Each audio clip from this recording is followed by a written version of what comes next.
Okay. 48 hours away. Awesome opportunity for us to have a great evening in Montlake. Looks like the weather's going to be beautiful. Should be a fantastic night. I've heard we have an incredible amount of students that have gotten tickets, even though they're not even in class. So fired up about our students, our faculty, all being a part of this game on Saturday night. Hopefully the entire community shows up and we have an incredible crowd. Obviously, that's what we're looking for to kick off the 2025 season and to really be able to showcase what an amazing place it is to play football here at University of Washington. So excited about that. Tough opponent. Colorado State's a very good team, very well coached. I know Coach Norvell. I know Coach Mummy. I don't know Coach Summer very well, but I do know he's done a really good job. Watch what he did at Western Kentucky last year. Know what he did at Colorado. And I think it was in 18, 19, and 20. So certainly seen the success that he's had. So we know we got our work cut out for us in all three phases. And we got to make sure we do a great job. A lot of new players. We got new players, a lot of transfers in. So a lot of the guys that we've looked at in different uniforms. But, we know that they got a good team. 8-5 last year. Probably one of the better programs, better teams in the Mountain West. And Coach Norvell, I have a lot of respect for. So I know that they're going to be well coached, and we got to play really our best game that we can play.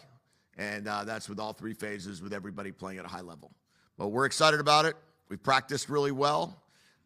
We've worked very hard this offseason, this summer, this fall, to be able to have 12 shots at, achieving our goals and dreams. So for that, I'll leave it up to you guys. Braden Fowler-Nicolosi's in his fourth year there, third year as a starter. Coach Norvell said having someone with that much tenure is like such a key to go on the road. What do you say to that? And obviously, what are you doing to prepare for someone like that? Yeah, I think he's 28 starts, 20 something to that effect. I remember recruiting him in 2022, so certainly familiar with him coming out of high school. I think there's something to be said about experience. There's no question about it, especially at the quarterback position. You're looking at the idea of guys that are going, just the idea that DeMond had a couple games that he started, how much better we feel going into this season with 2 starts, let alone, bringing a guy here that has had 28 starts or so. So I understand what he's saying, that there's a confidence there, that he was able to retain him this offseason and have him continue to play for him. And he's a good quarterback. And, Coach Walters and the defensive staff have been talking a lot about all the things that he can do. You had 4 positions kind of either or the start of the week, at least the sheet that we saw. Have those all been resolved, and can you share the outcomes of any of that? I think we talked already about Raiden. Will start for us first snap or so at slot, but that doesn't mean, that both guys will play. John Mills will start the first snap at guard, but both guys will play. I can't really remember. Decker and Q will determine who's in the game and what personnel group we go with, and they're both starters. We run a lot of 2 tight end sets. And then I think at nickel, Leroy and Rashawn are competing it out. We'll see what that looks like the first snap. I think Leroy will play, but I expect multiple guys to be playing. I expect that we'll certainly have series where we rotate who goes in. And as we're trying to create depth in this program, we need to get as many people as we can playing, and especially when they're equal in talent or equal at this moment in time. What does your offense need to do in order to establish a rhythm early on Saturday night? Execute. Execute the not go behind the chains, not have penalties that can knock us back into get back on track situations, not take sacks that would put us in a negative yardage situation. Try to always stay in the positive side of things, even if it's a If it's a 1-yard run or a 1-yard completion, is better than going backwards.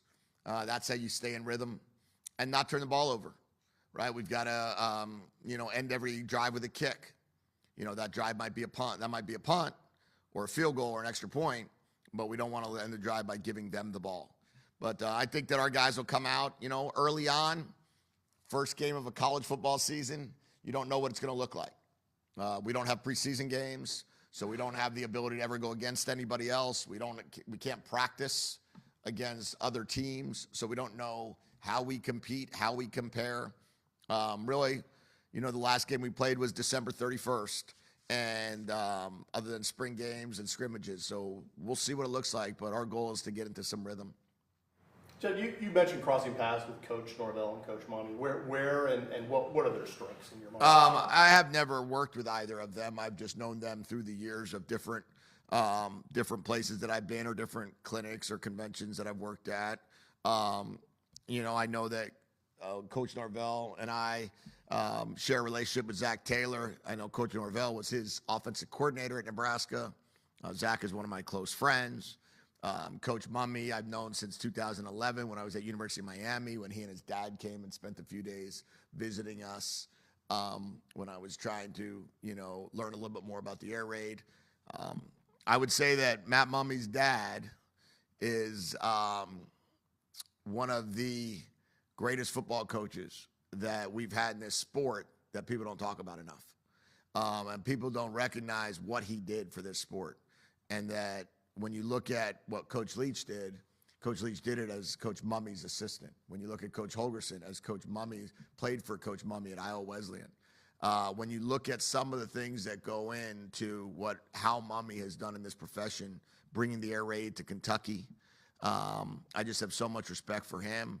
I've known his son for a long time, and I just really think highly of them. Denzel Boston was named a captain this past week. Can you speak to the leadership that he's brought to the young wide receiver room that you have?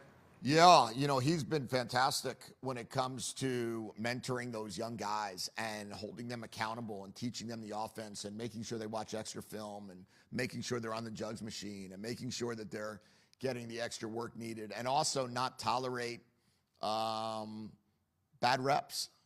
When he wasn't capable of taking the physical rep due to, coming off of his surgery in the offseason, he was the one that was pushing those guys really, really hard to give the type of looks that he would have given. So I think there was no question he'd be a captain. Obviously, the players voted for that, but he certainly has done a great job of making sure that those young guys, and we have a lot of young receivers, follow the lead of somebody that I do believe will be another top wide receiver that leaves the University of Washington. Colorado State's got a couple of pretty big frame tight ends, 6'5", 6'8". How do you go about preparing for a potential mismatch in the secondary? Yeah, you've got now it's kind of some experience of going against Quentin Moore, in training camp, so they feel the big body out there. But we, going against Kalecki Latu a year ago, another big body tight end. That we could show him some of the things that he did and some of the guys that were here. But for the most part, the hardest thing in football is to replicate personnel. It's easier in practice to be able to give them looks of scheme. It's much harder to try to say, hey, this is how you defend a guy that you don't have maybe that same body type or frame. But I would say that we're definitely in a good spot in terms of our secondary feels very prepared for this game. In the same way, it's hard to practice going against 2 6'4" corners unless you have 2 6'4" corners, right? So it's, I think that's what we all deal with, and I'm looking forward to the game Saturday night. Does either Parker have a chance to play this weekend? Armand's going to play this week. All right, good. All right, thank you. We'll see you guys after the game.